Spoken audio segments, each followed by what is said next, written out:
So if you're just starting out in consulting, or maybe you've been running your own consulting business for a little while, you'll know one of the key issues for you is managing your time. That's what we're going to be talking about this week, coming right up. So I have a confession to make. My time management is not good. But if you're thinking of starting a consulting business, or maybe you've been running your own consulting business for a little while, one of the things that you really have to focus on is how you, as the owner, the director, the founder, whatever, manages your time. Absolutely critical. And I'm going to talk about probably 3 areas of focus for your time. So why is this an issue? Well, when you're starting out your own consulting business, you might be just on your own or with a partner, and you end up kind of doing everything. And that's fine. That's how a lot of small businesses start out.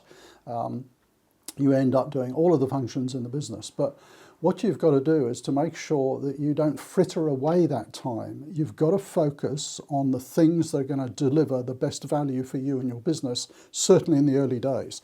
So what's that going to be?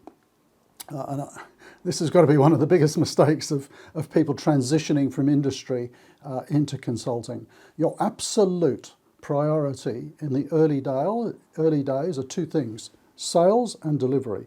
Without sales, your business will never get off the ground.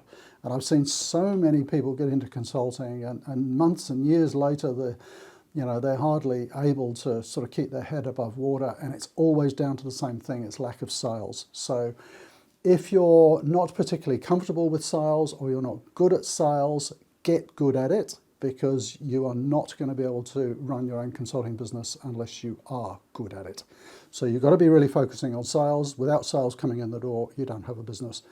And then a very close second behind that, and you could argue it's equal, is service delivery.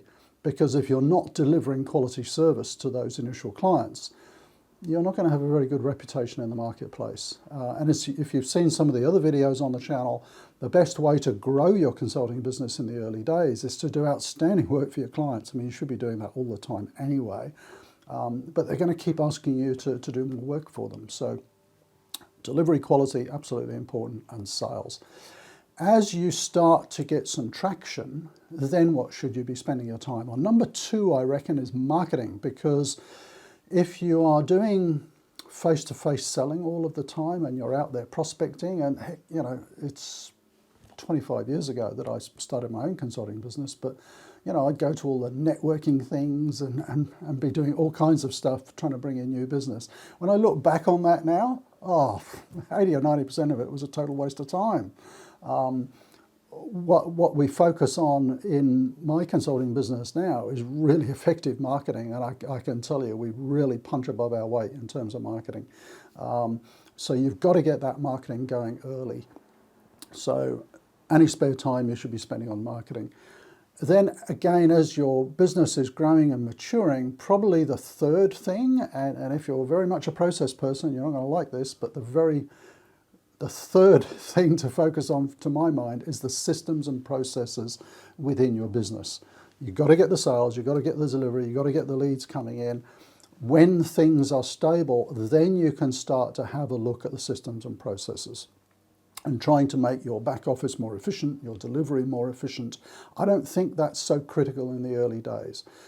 It's great having wonderful methodologies and internal systems, but if you haven't got sales coming in the door, it's an absolute waste of time. So that comes, to my mind, as number 3. One of a great phrase that a coach of mine told me many years ago, when you're looking at what you're doing during the day, and as an owner of a consulting business, there are never enough hours in the day, I can tell you. It's probably only after about 20 years that I really sort of started to ease back and delegate a lot more, to be honest. But in terms of what you're spending your time on, be critical. And this coach from many years ago had this phrase. He said, question yourself and ask yourself, where's the money in that? So when you're doing some of those really low value admin tasks, say to yourself, where's the money in that? The money's in the sales, the delivery, the marketing. It's not so much in the back office stuff, certainly not in the early days.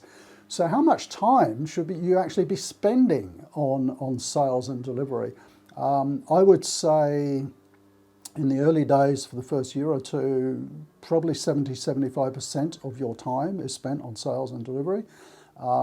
As the business matures, so it's easy for me to say, but 25 years later, what percentage of my time is spent on sales and delivery? Probably about 30%.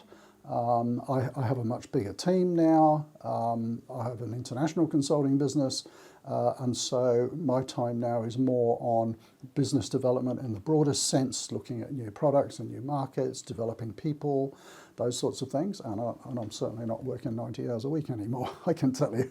In fact, I've recently just cut back to 4 days a week, which is really nice.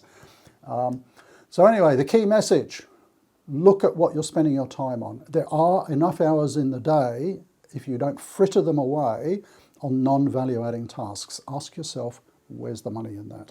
So if you've been around consulting for a little while, or if you're new to consulting, I'd love to hear down below, what percentage of your working time do you think you spend on sales and delivery of services? I'd love to know in the comments below. Thanks for watching.